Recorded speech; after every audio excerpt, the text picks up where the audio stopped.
Utang RI tembus 7.000 triliun rupiah. Apa yang akan dilakukan Sri Mulyani agar tak bangkrut seperti Sri Lanka? Utang pemerintah RI semakin menggunung. Pada akhir Februari tahun 2022 telah melebihi 7.000 triliun rupiah. Data per tanggal 28 Februari lalu.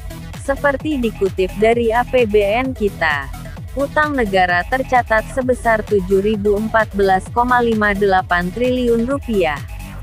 Kendati begitu, pemerintah menyebut posisi utang ini masih terjaga dalam batas aman dan wajar, serta terkendali. Menteri Keuangan Sri Mulyani Indrawati bahkan menyebut, rasio utang terhadap PDB RI masih lebih kecil baik dibandingkan dengan negara ASEAN, G20, maupun negara di seluruh dunia.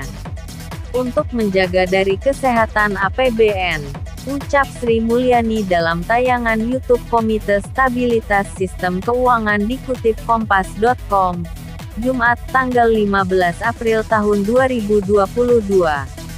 Meski begitu, bendahara negara ini tetap mewaspadai lonjakan utang Indonesia. Gagal bayarnya Sri Lanka pun menjadi sorotan Sri Mulyani. Asal tahu saja, Sri Lanka mengumumkan bakal gagal membayar utang luar negeri 51 miliar dolar AS atau setara dengan 732 triliun rupiah, kurs 14.371 rupiah. Negeri gagal bayar diumumkan sebagai langkah terakhir setelah Sri Lanka kehabisan devisa untuk mengimpor barang pokok yang dibutuhkan masyarakat. Ini tetap kita jaga secara sangat hati-hati dan secara pruden. Kami lihat tekanan seluruh dunia ke negara-negara akan meningkat. Seperti salah satu negara yaitu Sri Lanka. Kami akan lihat sisi bagaimana menjaga porsi utang, beber Sri Mulyani. Lantas, bagaimana siasat Sri Mulyani agar RI tak gagal bayar seperti Sri Lanka? Wanita yang karib disapa Ani ini mengaku akan terus mengelola utang secara pruden. Dia akan menghitung, mengkalkulasi jumlah, tenor, dan komposisi mata uang dari penarikan utang lewat penerbitan obligasi pemerintah. Beberapa langkah pengelolaan utang secara pruden pun sudah disiapkan, baik untuk tahun ini dan tahun depan. Langkah ini disiapkan untuk mencapai target konsolidasi fiskal menekan defisit di bawah 3% pada 2023. Apa saja yang dilakukan pada tahun 2022? Di tahun 2022, mantan Direktur Pelaksana Bank Dunia ini lebih dulu mengoptimalisasi saldo anggaran lebih (SAL) dari sisa lebih pembiayaan anggaran Silpat tahun 2021 alih-alih menarik utang baru. Selain itu, memanfaatkan skema kerjasama berbagi beban (burden sharing) dengan Bank Indonesia, BI. Skema tanggung renteng itu tertuang dalam surat keputusan bersama SKBI dan SKB 3 yang masih berlanjut hingga tahun 2022. Sampai Februari tahun 2022, BI telah membeli surat utang pemerintah 8,76 triliun rupiah berdasarkan surat keputusan bersama SKBI. Dengan rincian pembelian Sun 6,06 triliun rupiah dan SBSN 2,70 triliun rupiah. Lewat skema-skema tersebut, penarikan utang pemerintah sudah susut sekitar 100 triliun rupiah pada Maret tahun 2022 dari target semula. Kami akan mengurangi issuance penerbitan utang dengan penggunaan SAL. Sampai Maret penurunan penerbitan utang 100 triliun rupiah, sebut dia. Sebelumnya, penarikan utang juga sudah turun 66,1% pada Februari tahun 2022. Realisasi pembiayaan melalui penerbitan utang di bulan itu sebesar 92,9 triliun rupiah atau 9,5% dari target APBN 973,6 triliun rupiah. Pembiayaan menyusut dari Rp273,8 triliun di Februari tahun 2021. Secara lebih rinci, penerbitan surat berharga negara (SBN) neto hingga Februari tahun 2022 sebesar Rp67,7 triliun atau 6,8% dari target Rp991,3 triliun. Penerbitannya minus 75,1% dari Rp271,4 triliun di Februari tahun 2021. Lalu, pinjaman neto mencapai Rp25,2 triliun atau tumbuh 954,4%.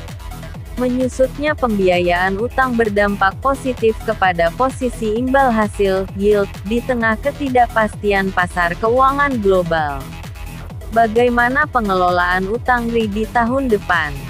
Sri Mulyani yang juga menjabat sebagai Ketua Umum Ikatan Ahli Ekonomi Indonesia (IAEI) ini menjelaskan kebijakan fiskal pada tahun 2023 juga akan difokuskan untuk pengelolaan utang. Apalagi, ada ketidakpastian global dari sisi kenaikan inflasi di negara-negara maju yang berdampak pada pengetatan kebijakan moneter Bank Sentral AS, The Fed. Pengetatan moneter ini mempengaruhi aliran modal asing dan yield imbal hasil (SBN). Kenaikan inflasi dan pengetatan moneter, maka dari sisi utang yang akan kita kelola, akan juga mengalami tekanan dari sisi jumlah bunga utang maupun cicilan yang harus dibayar. Ini yang harus kita pertimbangkan, ucap Sri Mulyani. Oleh karena itu, kebijakan fiskal 2023 terus fokus pada mendukung pemulihan ekonomi terutama program-program prioritas yang telah ditetapkan Presiden, yakni membangun kualitas SDM, membangun infrastruktur, mereformasi birokrasi, merevitalisasi industri, dan mendukung pertumbuhan ekonomi hijau. Di sisi lain, APBN akan melakukan reformasi di bidang pendapatan negara, belanja negara, dan di bidang pembiayaan dengan membangun pembiayaan yang makin inovatif. Ini adalah bagian untuk mendesain APBN 2023 kembali menuju pada defisit di bawah 3%, yaitu agar jumlah kebutuhan untuk menerbitkan surat utang bisa diturunkan secara bertahap. Namun tetap berhati-hati, ucapnya. Secara rinci, pendapatan negara dipatok pada kisaran Rp2.255,5 triliun hingga Rp2.382,6 triliun untuk tahun 2023.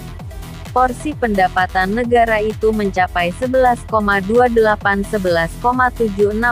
dari produk domestik bruto (PDB) RI.